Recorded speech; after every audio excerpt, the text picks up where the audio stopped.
Blizzard Towers back with a random countdown video on. I have not done this before, but my opinion, the lamest storylines in the games. I need to have these, so yeah. Some games are not going to be mentioned on here, like SmackDown, the SmackDown vs. Raw Road to WrestleMania, because they're their own separate list of storylines, and which I could include the CM Punk one from SVR09, but it's just one story for one wrestler, and that's it, really. Um, SmackDown vs. Raw 2006 had some weak storylines, like the Triple H Road to WrestleMania, which that storyline was okay, but compared to the Batista one with Stone Cold in it, yeah, it was kind of that. But it was an okay storyline in the game, but that only triggers if you're Batista or someone else in that storyline, like Chris Benoit or Randy Orton or Stone Cold. But still, um, 2K19, I can't find a really lame storyline in that one because most of the storylines are really good until they,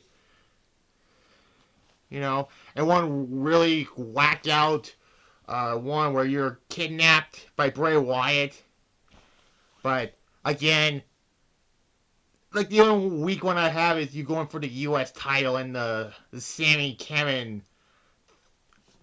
Well, actually that one not that bad, but still, there's that. But anyways, we're gonna start with the great ever SmackDown vs. Raw 2007. I mean, I love this game. I love the story mode in it, but there's one storyline I thought was really lame, or crap.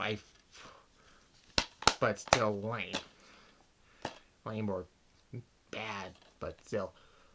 There's one storyline where you're taking on the show, which is a Raw storyline, the first storyline. If you're not the WWE champion in it, or you're not the Big Show, which yes, this has the Big Show in it, but you're in the storyline with Big Show, Carlito, Daivari, Chavo, and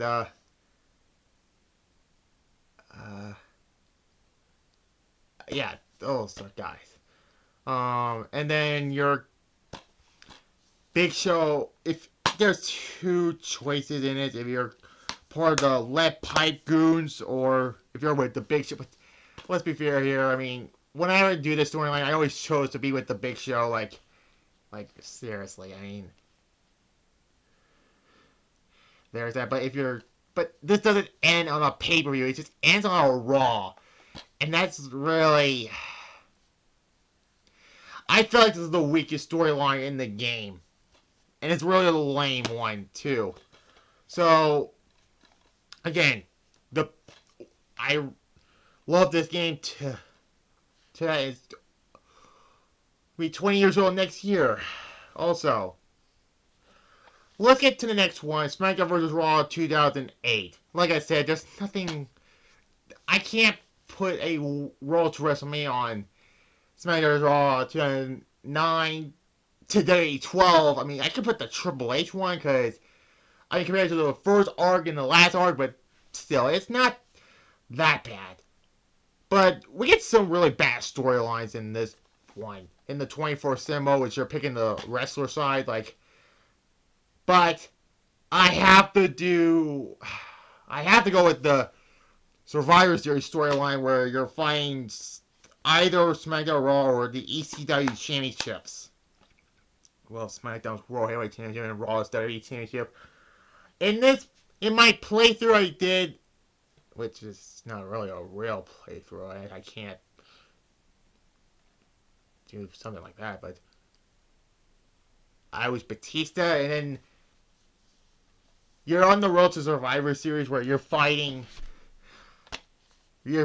representing SmackDown, and Tommy Dreamer brought out ECW champion Bobby Lashley because it had to be Bobby Lashley. I mean, he's on the cover of this game, and he will not be back until 2K19, and his last appearance will be 2K24. And then Vincent comes out with the WWE Championship, which was Triple H in this when I was playing it. Through it, that is.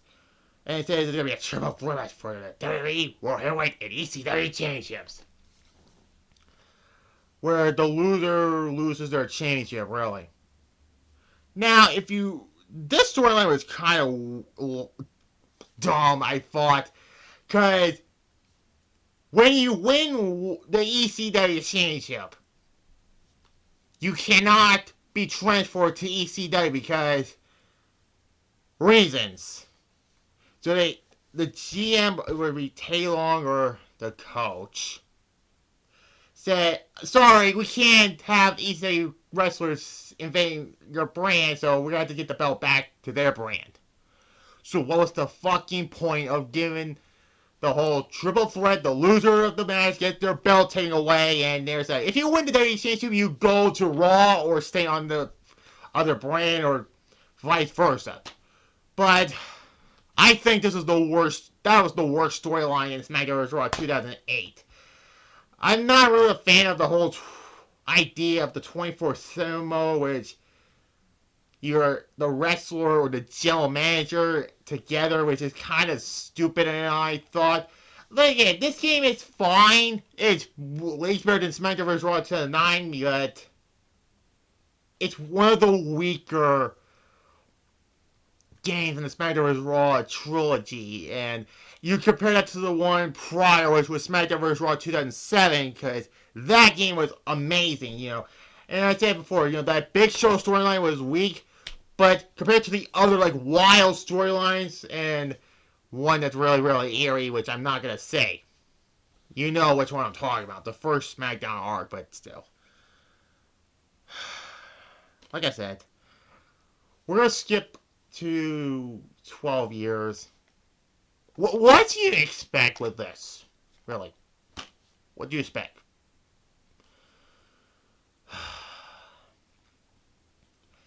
I thought this last arc, which is the arc with, I forgot the custom character's name they made with this game. Was it Brooklyn Von Braun? Yeah. Great name, no. And Samoa Joe, which that's part was how we got there. Well, Samoa Joe was the Universal Championship. Your character Trey, God, again, horror flashbacks from this, beat Samoa Joe for the Universal title, and then Joe inadvertently helps Big Boy Braun win the Universal title, and Samoa Joe gets fired for what, 7-8 years, it felt like. And then he comes back later on in the story with a fucking robot arm. Literally. That's an unlockable attire, by the way. A robot fucking arm. And the goal for Brooklyn Von Braun is to cost your character the WWE Championship by helping Samoa Joe win. And then the last part was the tag match at WrestleMania, and that was it. And that's literally a wet fart. Like, why the fuck?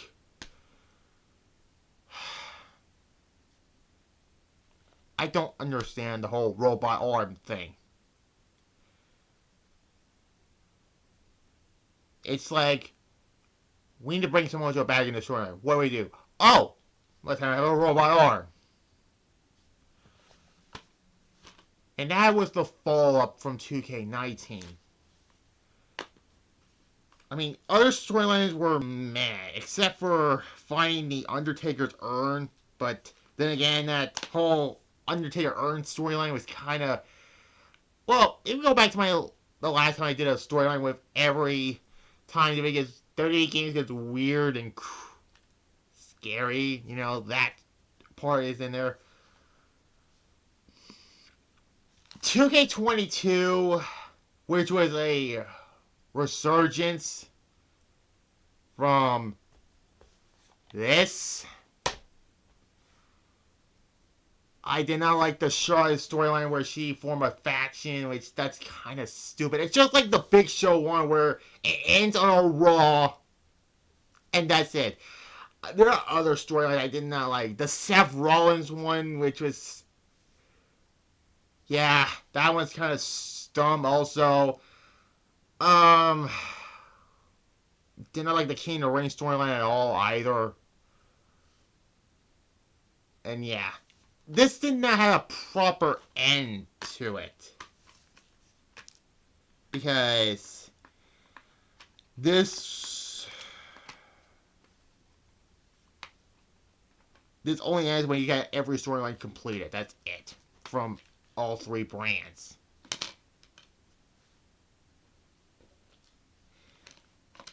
Yeah. Lame. That's it. That's just kind of crap, really.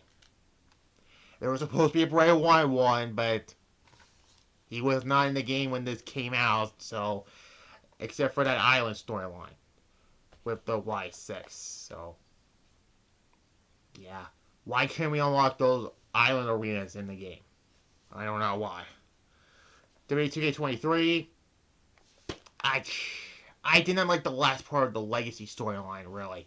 And that's all I have to say. You're fighting Justine as your female character.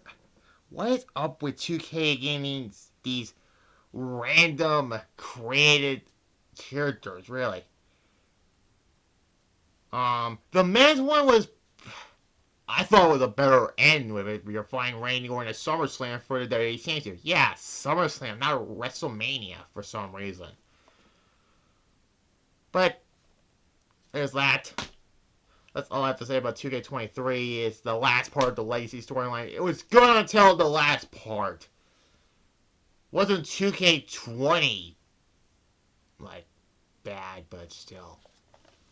2K24, the last PS4 wrestling game I have on my flash, because we all know about this one. We'll get to that one next. It has to be following the fucking Judgment Day storyline and the Unleash My Rise. That's all I have to say. Anything with the Judgment Day is a thumbs down.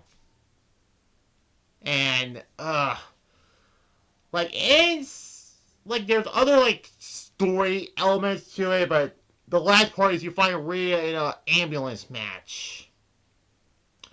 I might do something like that on my show, but still. Yeah. Anything with the Judgment Day, blah. And then finally, yes, most recent 2K game, WWE2K25. The Muni storyline. I had to include the Rhea one again. Because this was a different, like, thing where you're recruiting wrestlers. I didn't like the Jay Cargill one, honestly. That one's the second lamest one. The Jey Uso was almost the lamest one, but Roman Reigns made it worth it. But the Rhea one, I think it's the worst storyline in the recruitment storyline in the game, really. And also a lot of people are confused why she was not there in the first playthrough. Well, she'll be there by the second playthrough. Her and Cody Rhodes were in the second playthrough you played it.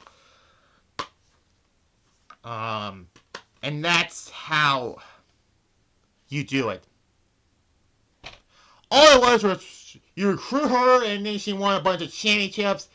But the last part is she threw one of the belts in the trash, which led to two different outcomes in that recruitment storyline. If she threw the NXT Women's Championship, she's just on your side. But if you threw the Women's World and the WWE Women's Championship, she comes to part of Muni and was never seen again in the storyline. And who replaced her? Bianca Belair. Like, why can't they just do something like this? If it's a failed story pass, why can't you choose someone of the other recruitment spoilers like Becky Lynch or Charlotte? But nope. You're too late to do that. Well, if you start again, that is. So yeah, that's... I found some of the worst storylines, or the lamest storylines, in some of these games right here. Not all of them, because SmackDown vs. Raw had not that many bad storylines, but some are like... Some of them are like changing storylines are just there.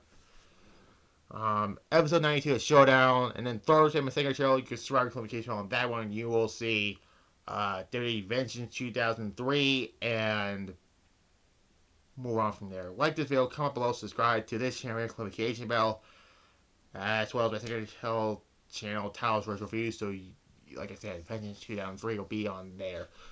And, there, bye-bye.